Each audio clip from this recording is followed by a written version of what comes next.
દાદા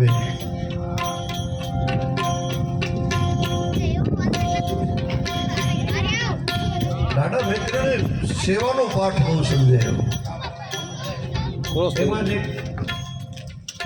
આપણી સાંભળણમાં જે બે ત્રણ સંતો થઈ ગયા, આપણે એને મળેલા હોઈએ, એના દર્શન કરેલા હોઈએ, એનો સત્સંગ સાંભળેલો હોય,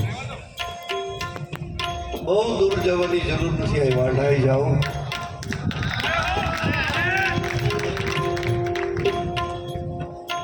ઉધવરામજી મહારાજથી કરી વાલદાસજી મહારાજ, હરિદાસજી મહારાજ,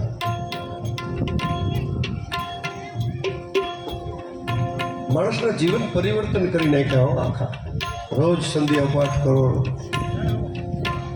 કેવું ધામ બનાવ્યું છે ઉમિયા માતાજીનું મંદિર તો તમે જુઓ, ગજબનું. માથું ઝૂકી જાય મારા બાપ. ભગવાને આપ્યું છે તો એવી જમીનમાં વાવેતર કરો, સેવા કરો, સંધ્યા પાઠ કરો, ભગવાનનું ભજન કરો. આવજો ઉધવરામ. વાલદાસજી મહારાજની હાજરીમાં મેં આ ભજન ગાયેલું. મેં પોતે બે કડી બનાવ્યું. કોઈ કવિ નથી, આપણી તાકાત નથી આપણે લખી શકીએ. અરે ગાઈ હું શકીએ એટલે આટલી ઉંમરે ગવાય. 70 વર્ષ થયા, આપણી કોઈ તાકાત નથી. આ તો ગૌડાવે છે કે ગાઈએ છીએ, અને તમે આપો છો એટલું. ભગવાને આપ્યું હોય પણ વાપરવા માટે થઈને એ પછી સંતોની કૃપા હોય તો જ વાપરી શકો. બાકી ત્રેવડ બારની વાત છે. લક્ષ્મીનારાયણની કૃપા જોઈએ. એક તો લક્ષ્મીની હોય અને નારાયણની હાયની કૃપા હોવી જોઈએ તો વાપરી શકાય. બાકી થોડુંક વિરાગ બાજુ હોય જાય છે. મારી વાણી એમ કહે છે કે હવે જરાક ચાલુ રાખો.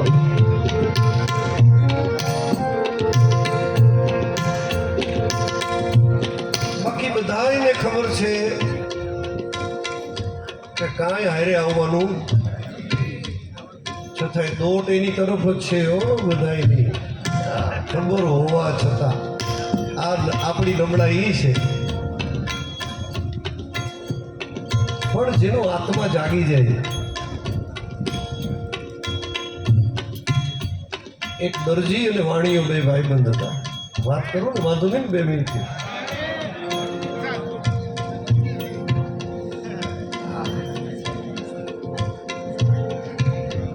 એ વાણીઓ રોજ દુકાને બે એટલે ઓલો દરજી હતો ને, આખો દિવસ દરજીનું કામ કરીને પછી હાંજ પડે ને એટલે ઓલા વાણીઓ પાસે જાય કે શેઠ મારો પાકો ભાઈબંધ છે, હાલ અહીં સંતવાણી છે, જાય સાંભળવા. તો કે નહીં હો, ઉજાગરો ન કરાય, ઉજાગરો ન કરાય. ઉજાગરો કરીએ તો ભગવાડે હિસાબમાં ભૂલ આવે. આપણે જે લાકડામાંથી આપણે બધું વેરવું હોય એમાં હિસાબ કિતાબ જોઈએ બધું. ઈંચે ઈંચનો ભૂલ આવે, આપણે એનો કરાવે. ઉજાગરો એ ભાઈ ગઢપણમાં ગાવું ગોવિંદના ગોળ, પછી આપણે ઈ જ કરવાનું. રોજ વિચારો દરજી હાંજ સુધી દરજી કામ કરીને હાંજે રોજ જાય. હાલ તો સત્યનારાયણની કથા છે, કાંઈક ફલાણા ભાઈની સત્સંગ છે, અહીંયા સંતવાણી છે, અહીંયા વાણીઓ કોઈની મંડાય જ નહીં. પાછા પાકા બે ભાઈબંધ. એમાં ધીમે ધીમે કરતા હાચન વાણીઓ ગઈઢો થયો અને પડ્યો બાંધો. રોજ દરજી ભાઈબંધ રહ્યો ને એટલે બેસવા જાય કે યાર તારી તો દવા ચાલુ છે, તારી બિચારા ઘરના બધા સેવા કરે પણ તને સારું થતું નથી. જેમ દવા કરાય એમ તો ડબલ. પછી વાણીએ એમ છે ભાડું એ ધંધો કર્યો તો સારું હતું, થોડોક ભજન ને સત્સંગ કર્યો તો સારું હતું. પણ હવે તો આ તો હવે બેહાય એમ છે નહીં. ભગવાનનું નામ લેવા જાય રામ તો આમ થઈ જાય છે, મોઢામાંથી લાડુ પડી જાય છે. હવે કરવું કે તો કે હું તને કહેતો હતો શરીર સ્વસ્થ છે તો હાલ દિવસના ધંધો કરાય, રાતના કાંઈક ભજન સત્સંગ થોડોક કરીએ. પણ માયનો નહીં, કાંઈ વાંધો નહીં. હાલ વાણીઓ એકદમ હાવ શરીર હાવ માંડ 10-15 કિલો વજન રહ્યું. પછી તો શરીરનું હાવ પથારીમાં પડ્યો હોય તો ખબર ન પડે ગોદડું પડ્યું છે કે વાણીઓ પડ્યો. ગળા હેઠે પાણી પણ ન ઉતરે એવી દશા થઈ ગઈ. પછી ઓલા દરજીએ વાણિયાનો જો આત્મા જાગી જાય ને એટલે આવું વાણિયાને કીધું કે હવે તો તું બસ 24 કલાકનો મહેમાન છો. 24 કલાક તું રહેવાનું નથી. મારું એક કામ કરજે મરી ગયા પછી. વાણીઓ કે મરી ગયા પછી? એ કે મારા પિતાજી હતા ને એણે આખી જિંદગી દરજી કામ કર્યું પણ કોઈ દિવસ માણસના લુગડા નહીં સીવેલા, ઠાકોરજીના વાઘા બનાવેલા. આખી જિંદગી એણે ભગવાનના વાઘા જ બનાવ્યા. કોઈ માણસ અરે રાજા હોય તો કહી દે તમારા વાઘા નહીં બનાવું, હું તો મારા ઠાકોરજીના વાઘા બનાવીશ. એટલે હવે એ તો મારા પિતાજી તો વયા ગયા, ક્યાં ગયા એ મને ખબર નથી. ઓલો દરજી ગયો પણ ન્યા ગયા છે ને તો ન્યાય ભગવાનના શરણમાં ગયા છે તો ન્યાય એને વાઘા તો બનાવવા પડે ને. ભગવાનને ન્યાય કપડાં તો એને પણ હોય ભેગી નથી લઈ ગયા બિચારા. એટલે તું એક કામ કર, તું મરી જા ને પછી આ તને હોય આપું છું એ ભેગી લેતો જજે. અને ત્યાં મારા બાપા તને કંઈ જો જોડે તો એને દઈ દેજે કે આ તમારા દીકરા એ મોકલાવી છે ને તમે ભગવાનના વાઘા બનાવો. વાણીઓ કે એમાં ક્યાં ખર્ચો થાય એમ કે લાય મારી ક્યાં છે તાળી છે કોઈ લાય. વાણીઓ કોઈ દીધી એની લાઈવ જ કરે. વાણીઓ મરી જાય ને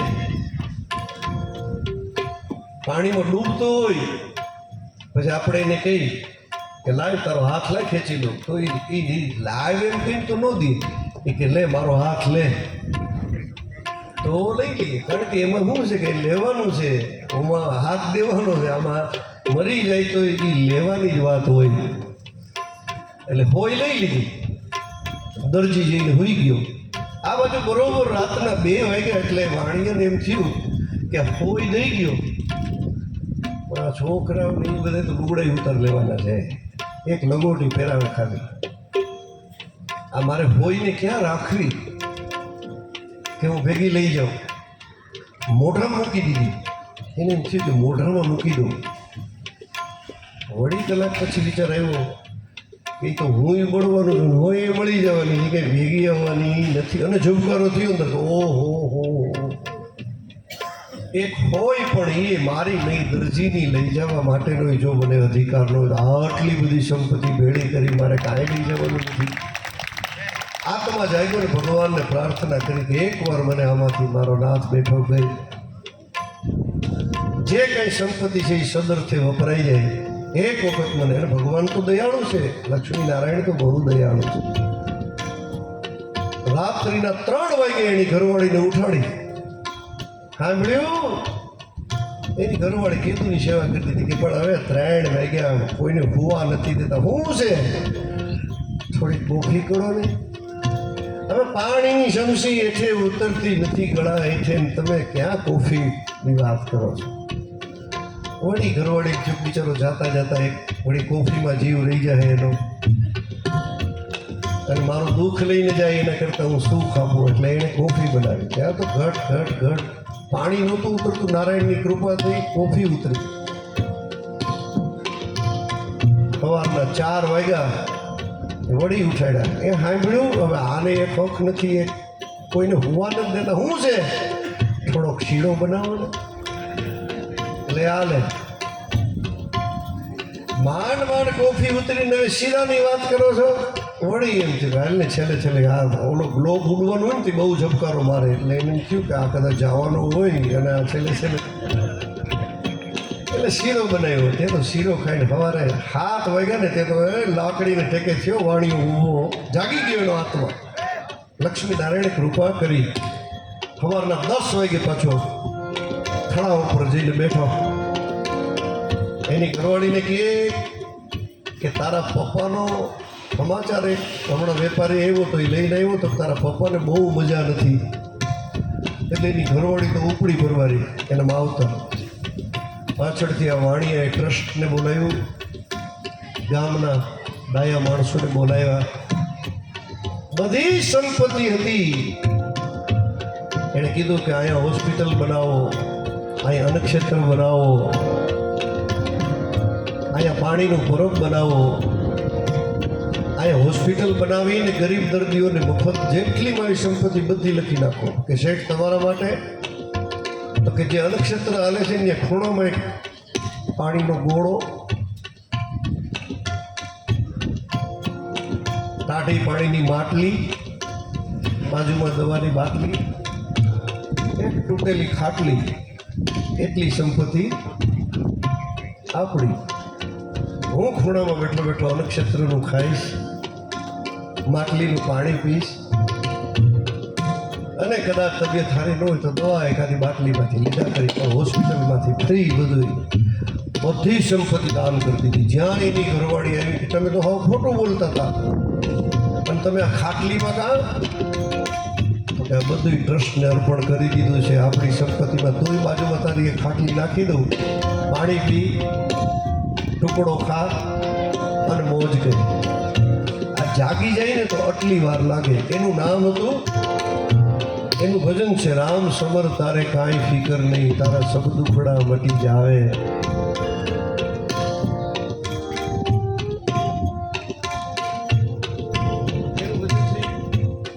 આ ભજન જેણે બનાવ્યું હોય એ વાણીઓ. પીઠો ભગત, જો પીઠો ભગત ગુણ ગાવે, રામ સમર તારે કાંઈ ફિકર નહીં. એમ આપણને બધાને ખબર છે કે મૂકીને જવું છે, પણ છતાંય છૂટતું નથી. નોટ બધાની એની પાછળ જ છે. આવા મહાપુરુષો જાગી ગયા, સંતો જાગી ગયા, જનારામ જાગ્યા, ઉદ્ધવરામ જાગ્યા, વાલદાસજી મહારાજ જાગ્યા. અને એવો જ, અરે આપણી પાસે શું સંપત્તિ છે એક લીટીમાં કહી દઉં તો, જેના આંગણાની અંદર 9 લાખ ઘોડા, 9 લાખ, 18 લાખ હાથી અને 92 લાખ માણવાનો રાજા ગોપીચંદ. સોનાના પાત્રોની અંદર પાણી ભર્યા છે, એમાં સુગંધી પદાર્થો નાખ્યા છે. સોનાના બાજોઠ ઉપર જ્યારે સ્નાન કરવા બેઠા ત્યારનું વાતાવરણનું ભજન કે સોનલા રે વટકડી અને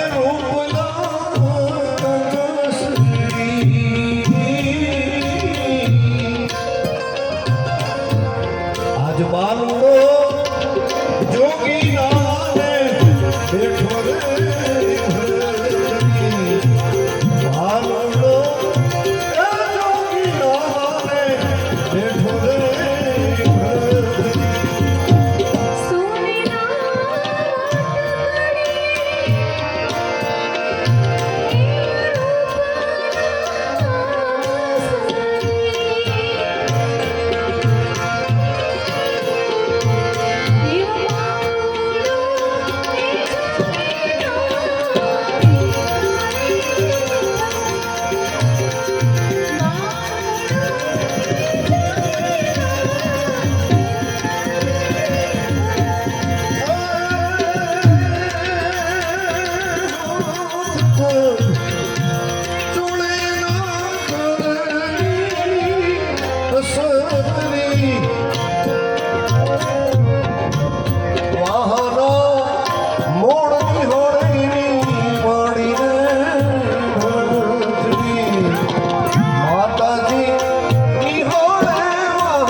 માતાજી હું કાશીએ જાઉં જો તમે માતાજી ક્યો તો રે એ માતાજી હું કાશીએ જાઉં કાશીની કાવડું લઈ આવ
સાસરે હતી એ ગામના પાદરમાં એક તળાવને કિનારે આંબાનું ઝાડ ગોપીચંદ રાજા બાણુનાથ માળવાનો રાજપાટ વૈભવ વિલાસ રાણી પટરાણી દાસ દાસી આ બધું છોડી સાધુ બની આખે શરીરે રાખ ચોપડી સાધુની જમાત લઈ આહા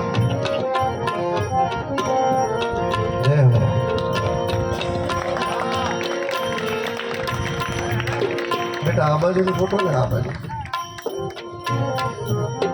કોણ ઘોર કરે છે તો આપણને દેખાવું જોઈએ જરાક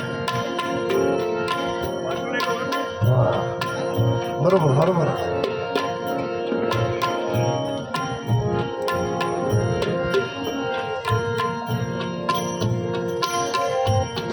નહીં એમ થાય છે ને કે હું કંઈક ગાયો માટેથી ગોળ કરું એમ તાળીથી બરાબર જરા.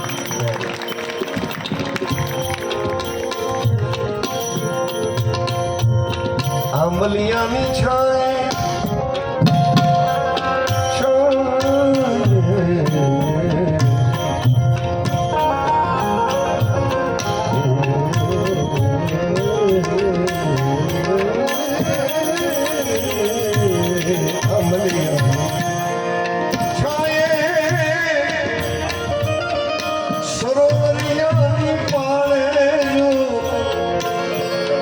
જમાત રે જોગીડાની જમાત રે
સગમોતીએ લીધો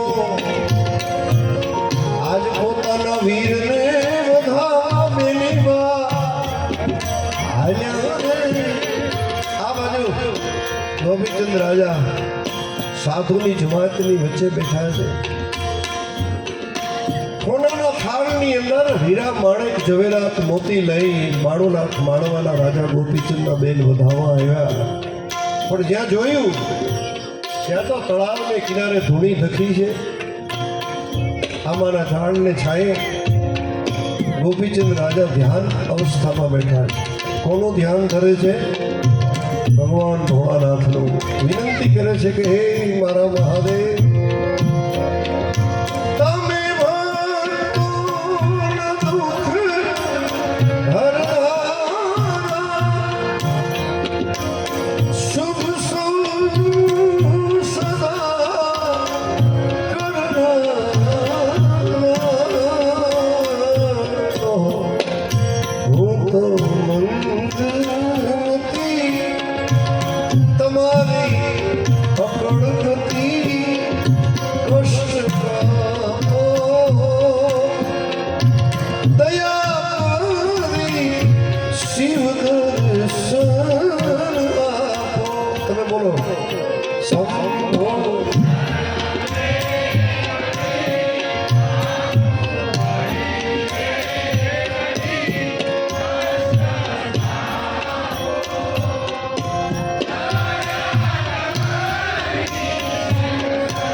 કેટલા વાગ્યાનો સમય છે?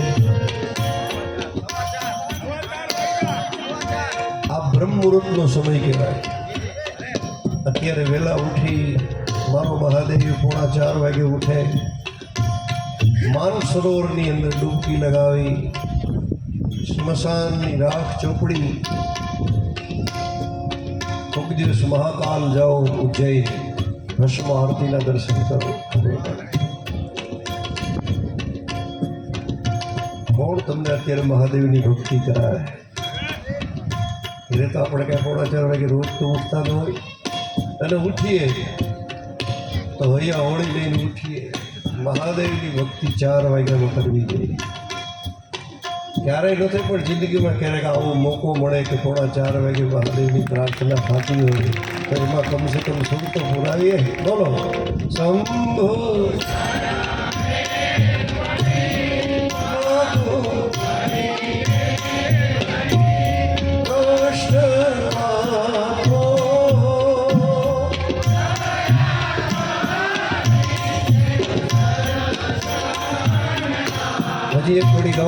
એક કડી ગાઉં.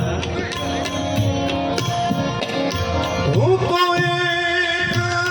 એકલ પંછી પ્રવાસી,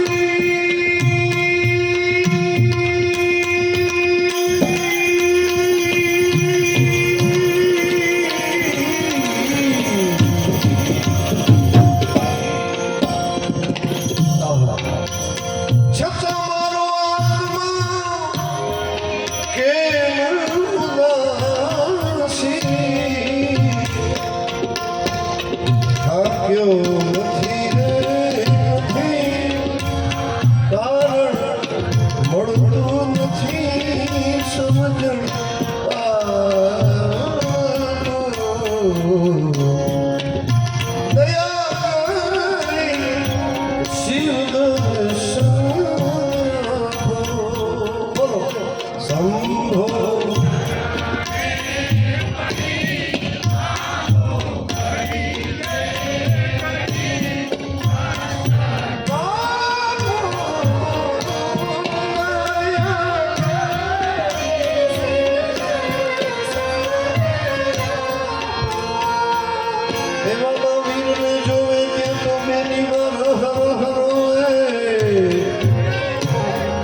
પણ બધાય જો ગોળ કરે તો એ કે હે વ્યક્તિ એને ધર્મવાનો હોય બધા ગાયો માટે થઈને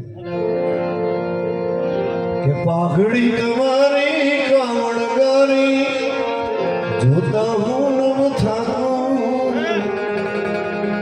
આજ મારો મનડો નાચે જાણે ઘૂઘરાવાથી નાચું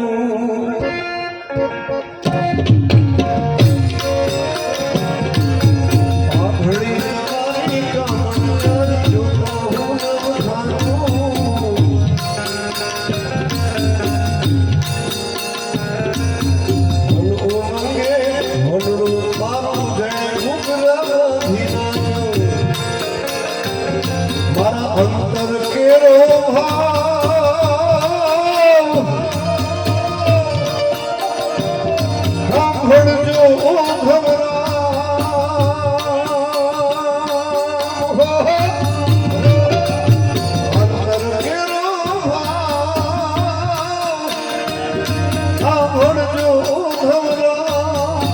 ભાઈ ધામે દર્શન દેવા આવજો ભાઈ ધામે દર્શન દેવા આવજો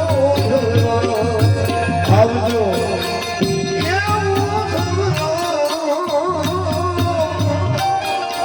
તમે મારા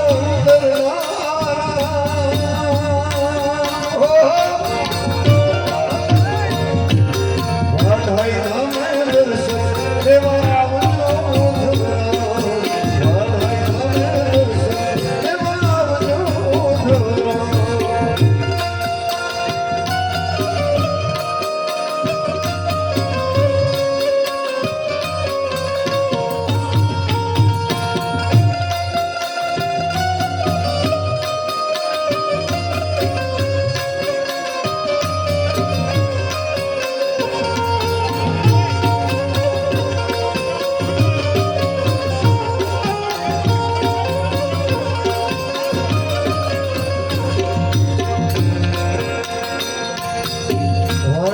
ધામે જાઓ ઉધવરામને મનાવો વાઢાઈ ધામે જાઓ ઉધવરામને મનાવો હાલ તને હાલ મારો નામ બતાવો હાલ તને હાલ મારો નામ બતાવો હાલ તને હાલ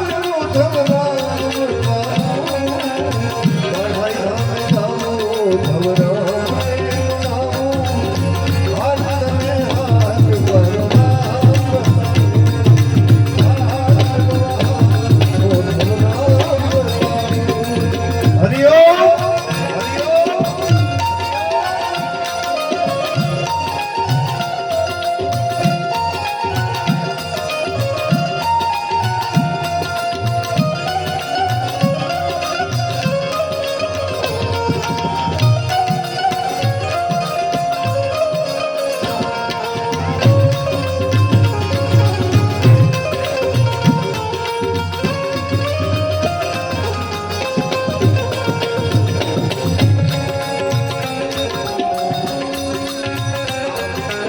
અંધારું ન થઈ જવું જોઈએ પાછું એવું કંઈક કરવાનું આમાં અંધારું થઈ જાય પાછું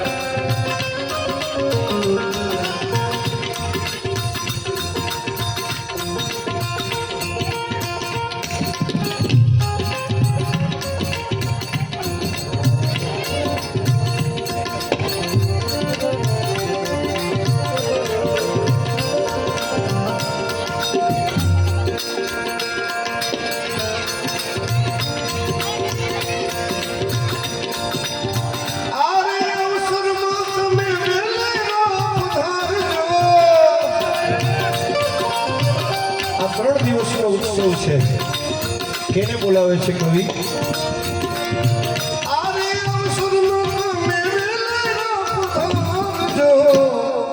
તમને ભગતો બોલાવે તમને ભગતો બોલાવે તમે આવો ઉમિયા માવડી ભગતો બોલાવે તમે આવો ઉમિયા માવડી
તમને ભક્તો બોલાવે ભક્તો બોલાવે તમે આવો માવડી ભક્તો બોલાવે તમે આવો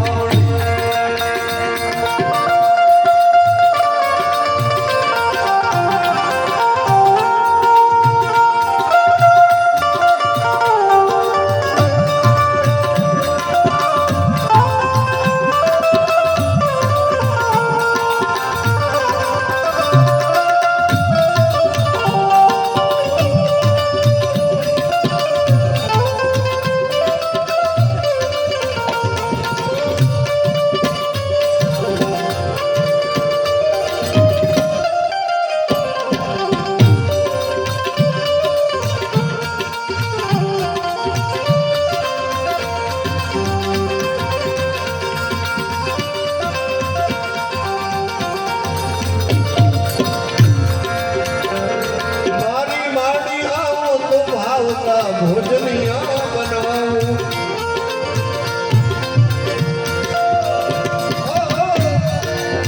મારી આવું ભાવતા ભોજનિયા બબરીશ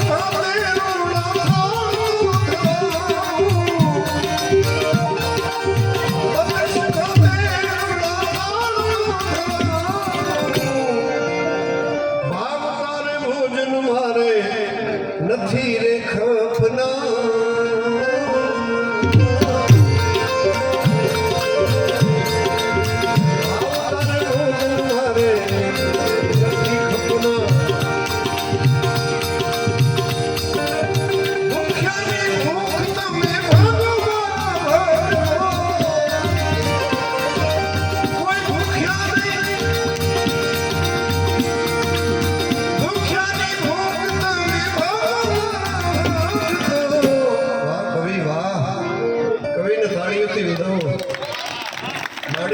મને બત્રી ભાતનું ભોજન ધરો છો પણ તમે કોઈ દિવસ ભૂખ્યાને ભોજન કારણ કે બધાયમાં હું બેઠી છું ભૂખ્યામાં બેઠી છું ધરાયેલામાં હું બેઠી છું અને યાદ રાખજો મિત્રો ગમે એટલું મોટું દાન કરીએ પણ જગતની અંદર અન્નદાન જેવું કોઈ દાન નથી એટલો બધો મોટો મહિમા છે વાત કરું ને 2 મિનિટની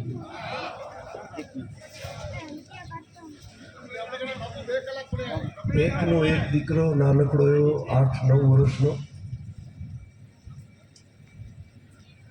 નવી નવી ફરમાઈશ બેટા હવે પ્રભાતી બાજુ જવાનું છે ધીમે ધીમે ભેરવી બાજુ આ તો કવિની એક કલ્પના મેં પહેલાં વચન આપ્યું હતું કે હું સમય અનુકૂળતા એ રજૂ કરીશ આપણા ડૉક્ટર સાહેબ થોડી નામ ભૂલી ગયું બિહારીભાઈ બાગદિલ હવે વ્યો આવો 7-8 વર્ષનો એકનો એક દીકરો વેપારીનો અને રોજ એ છોકરાની એવી મસ્તી કે રોજ સવારથી ઘરે ચા પાણી નાસ્તો કરી નહીં એક વોટરનું એક લઈ પાણીનું વોટર બેગ લઈ અને ગામ બહાર વયો જઈને એક ઝાડવાની છાંયા ઓટો હશે બાજુમાં એક તળાવ ત્યાં બેઠો બેઠો કોઈ આમ જોયા કરે બસ ચકલા જોવે ને પંખીડા જોવે ને કબૂતરા જોવે ને પોપટિયા જોવે એ ઝાડવાને જોયા કરે ને એ મસ્તીથી આખો દિવસ ત્યાં છોકરો રોકાય બપોરે જમવા આવે વળી સાંજે પાછો વયો જાય સૂર્યાસ્ત જોવે અને કોઈ પણ આવે એને રામ રામ કે એને વાતો કરે એની એને આવું એને ગમે એમ કરતાં કરતાં કરતાં કરતાં 2-4 જણા તો રોજ આવે અને છોકરાએ એક વખત પ્રશ્ન કર્યો મારો તમે ધ્યાનથી સાંભળજો અન્નદાનનો મહિમા એટલે છોકરાએ ઓલા 4 જણાને પૂછ્યું કે બીજા તો બધા વટે માર્ગો આવે છે રસ્તે ઉપર એ તો અલગ અલગ બધા કોઈક દિવસ આવે ક્યારેક નથી પણ તમે 4 તો રોજ આવો છો એ કે તું અમને ગમે છે બહુ તું વાતો કરે છે અમને પાણી પાય છે એટલે તું અમને બહુ વાલો લાગે છે એટલે અમે રોજ પણ તમે ધંધો શું કરો તો કે અમે જીવ લેવાનો ધંધો કરીએ છીએ જીવ લેવાનો એટલે એ કે અમે યમના દૂધ છીએ 4 અને અમારે ત્યાં ડિક્શનરી ઓલી હોય એમાં બધું નામ લિસ્ટમાં આવ્યા હોય કે કાલોના બાબાનો જીવ લેવા જવાનો છે, પરમ દિવસે ઓલી ડોસીને લેવા જવાની છે, ઓલા દિવસે ઓલી બહેનને લેવા જવાની છે. એમાં મને લિસ્ટો એ પ્રમાણે અમે દોરી નાખીને જીવ લઈને અમે વહ્યા જઈએ. પણ તું અમને ગમે છે ને પાણી પાય છે ને એટલે તારી પાસેથી અમે રામ રામ કરતા જઈએ ને અમારું કામ અમારો ધંધો છે કે અમારી ડ્યુટી છે. Duty is duty. હવે એમાં બીજે દિવસે પાછા એ ચારે આવ્યા એ રામ રામ તો કે તમારે ત્યાં લિસ્ટ પડે આજ કેને લેવા જાઉં છું? તો આજ તો એક 55 વર્ષનો જુવાન છે એને લેવા જાય છે. અચ્છા તમારે ત્યાં લિસ્ટ બહાર પડે તો કે હા. તો કઈ લિસ્ટમાં મારું નામ કંઈ છે એ જોતા આવશું? અરે એ ધંધો કરાય તું તો અમારો ભાઈબંધ છો. ભાઈ એના કરતાં તું આનંદ કરે એ જોવામાં મજા નહીં. તો કે યાર ભાઈબંધ છો, પાણી પાયું, તમારી યાર સત્સંગ કર્યો અને તમે મારું નામ ન જોતા હો, મારું મૃત્યુ કેદી છે. અને બીજે દિવસે જોઈને આવ્યા છોકરે રામ રામ કર્યા, પાણી પાયું, મારું મૃત્યુ કેદી છે? તો કે યાર કહેવાય એવું છે. તો કેમ? કે તું બરોબર જુવાન થા, જુવાન થયા પછી તારા લગ્ન થાય, લગ્ન થયા પછી પહેલી રાત્રિએ તું તારી પ્રિયતમાને મળવા પગથિયા ચડી અને જાતો હો ત્યારે રસ્તામાં સીડીના પગથિયાની બરોબર વચ્ચોવચ એક કાળોતરો નાગ તને કરડે અને તારું મૃત્યુ થાય. એવું ભયંકર મૃત્યુ તારું લખ્યું છે. એમાં શું વાંધો? એક જણો તો રોવા માંડ્યો, જમનું દૂધ કોઈ દિવસ રડે નહીં, એ રડવા માંડ્યો. તો કે તું કેમ રડે છે? છોકરો કે તો કે દીદી નાગ બનવાનો વારો મારો છે મારા દીકરા, નાગ બનવાનો મારો વારો છે.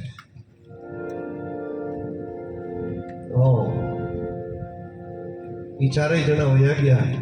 ધીમે ધીમે છોકરો માંડ્યો મોટો થવા. પણ એક વસ્તુ એણે નક્કી મનમાં કરી લીધી કે જુવાન થાય પછી લગ્ન થાય પછી પ્રિયતમાને મળવા જાય, આ બધી વાતનો એન્ડ એક વસ્તુથી આવી જાય કે હું લગ્ન જ ન કરું તો આવું કંઈ બને નહીં. એટલે એણે માંડી વાળ્યું કે આપણે લગ્ન જ નથી કરવા.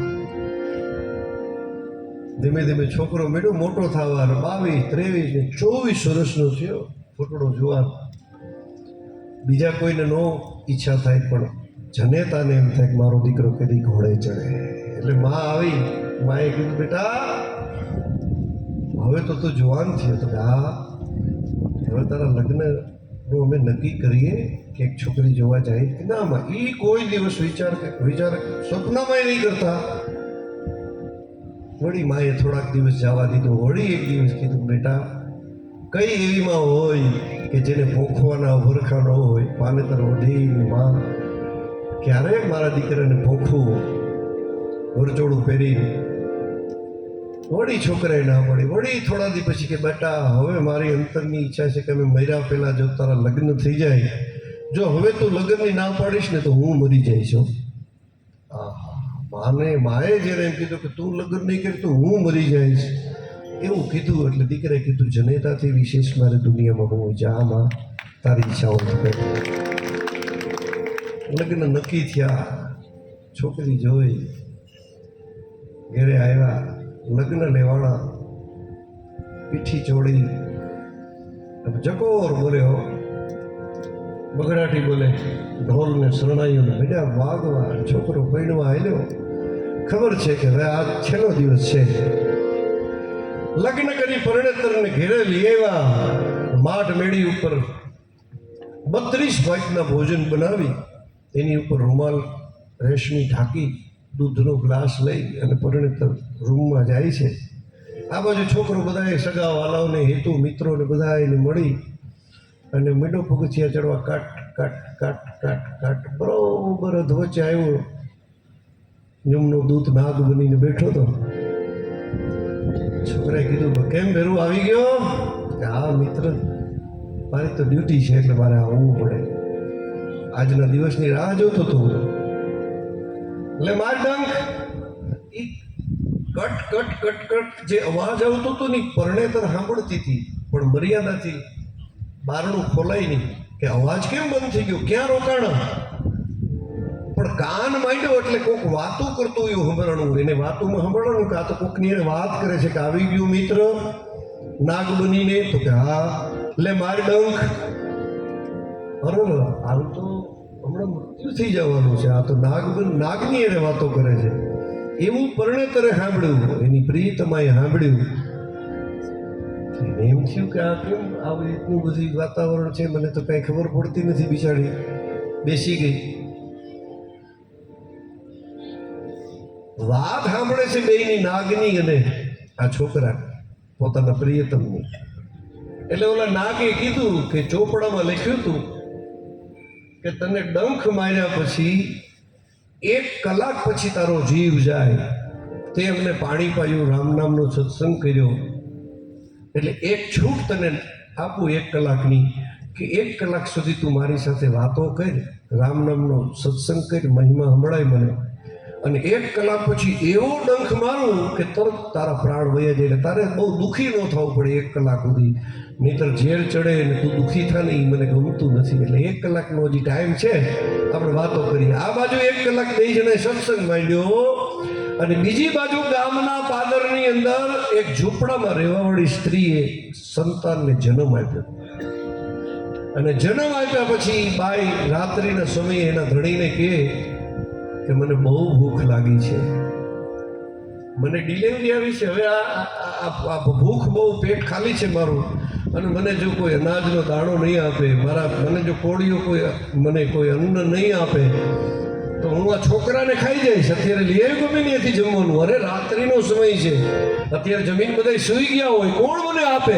અરે જા જા, કોક દયાનો સાગર, કોઈ કરુણાનો બેલી, કોઈ ભૂખ્યાનો ભેરો મળી જાય તને, કાંઈ વાંધો નહીં. એનો ધણી બરોબર એ છોકરો ને માને બેને મૂકીને નીકળો છે. કોઈ અન્નો દાતા છે, કોઈ ગરીબનો બેલી કે છે, કોઈ ભૂખ્યાનો ભેરું. મારી ઘરવાળીને બહુ ભૂખ લાગી છે, કોઈ થોડુંક અનાજ આપો, કોઈ રોટલો આપો, કોઈ બટકું રોટલો આપો. એમ કરતો કરતો આ શેરી પાસેથી નીકળો, અને મેળી ઉપરથી એની પ્રિયતમા સાંભળી ગઈ કે હું આ 32 ભાતના ભોજન લઈને ઉપર રૂમાલ રેશમી ઢાંકીને લઈ આવી છું. એ મારે તો કલાક પછી નકામા છે. એટલે સાડી એક પડી હતી નવી, એ સાડીના છેડા ઉપર 32 ભાતના ભોજનની થાળી પાછલી બારી ખોલી રોડ ઉપરની, અને ઓલા ગરીબને એમાવી દીધી. ઓલો તો ગાંડો થતો થતો ગયો એની ઘરવાળીને કે તું બટકું રોટલાની વાત કરતી હતી, પણ કોકે જો 32 ભાતના ભોજન આપ્યા. એ બરોબર ભોજન ખાધું, 2 બટકા લીધા, પેટમાં શાંતિ થઈ, પાણીનો ઘૂંટડો પીધો, અને અંતરમાંથી આશીર્વાદ નીકળ્યો કે હે અખિલ બ્રહ્માંડના નાથ, જેણે અડધી રાતે આ અનાજનું દાન કર્યું છે ને, હે મારા નાથ એનો ચૂડલો અખંડ રાખજે મારા નાથ. આવો આશીર્વાદ આપ્યો. અહીંયા કલાક પૂરી થઈ, રામ નામનો સત્સંગ પૂરો થયો, અને ઓલા નાગે ફેરવીને 1 ડંખ માર્યો. છોકરાને ઝેર ન ચડ્યું. બીજો ડંખ માર્યો, ઝેર ન ચડ્યું. નાગને એમ થયું કે હું અમારા કુટુંબમાંથી ઝેર નાશ પામી જાય છે, અને ઝેર કેમ ચડતું નથી? અને ઓલા છોકરાને કહે કે તે તો ભાઈબંધ મારી નોકરી આ મને ડિસમિસ કરી નાખીએ આ કાલ તો યમરાજા. એટલે મારો કહેવાનો, મારો વાતોનો વિષય નથી, પણ આ તો મને ભાવ આમાંથી ભાઈ વયું ગયો. આ પાછું આ કરી ને આમાં પાછું આમ કરવું પડે તે ખુલે.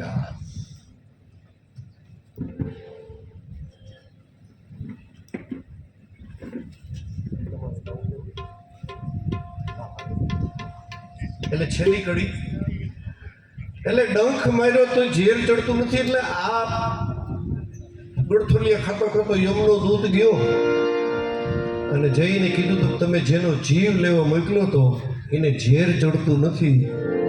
ચિત્રગુપ્તનો ચોપડો ખોલ્યો અને એમાં લખ્યું હતું કે એના આયુષ્યની અંદર બીજા 60 વર્ષ જમા થઈ ગયા છે. કેમ? તો કે એના ઘરમાંથી કોઈ અન્નનું દાન કરી દીધું છે. છોકરાને યમના દૂતે ઘેરે આવીને કીધું કે તારા ઘરની અંદર કોઈ રાત્રિના અન્નનું દાન કરેલું? ત્યારે એની પ્રિયતમા માથેથી ઓઢણું ઊંચું કરીને કીધું કે તમારી બેની વાતો સાંભળી મને એમ હતું કે 32 ભાતના ભોજન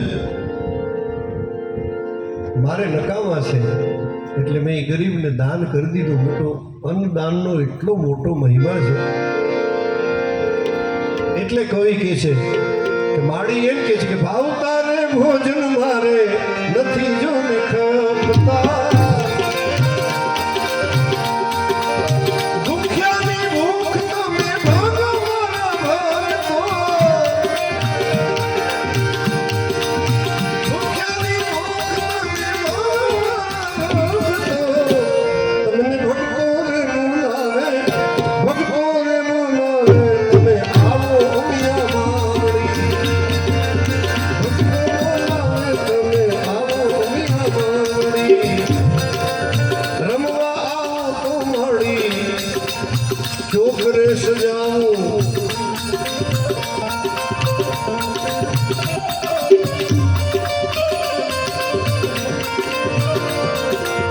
રમવા ને આવો તો મળી છોકરે સજાવું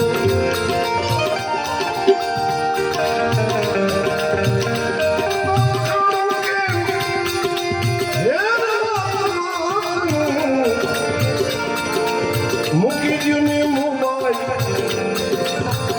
હાથે શમશેર ધરજો ધર્મને ઢીંગણે ધીરે દુષ્ટોને મારજો તમને ભક્તો રે બોલાવે તમે આવો દુનિયા માવડી નભને કારણે ચૂંદડી સજાવો બોલો મિયા માત કી નભને કારણે ચૂંદડી સજાવો ચૂંદડી ઉઠાડી બાપ દિલ શીશ રે નમાવું ચૂંદડી ઉઠાડી બાપ દિલ શીશ રે નમાવું ચૂંદડી સજાવો ભલે નભના રે તારે એ ચૂંદડી સજાવો ભલે નભના તારે દાદો ચૂલા સૌની ચૂંદડી છે મારે દાદો ચૂલા સૌની ચૂંદડી છે મારે તમને ભક્તો રે બોલાવે ભક્તો રે બોલાવે ભક્તો રે બોલાવે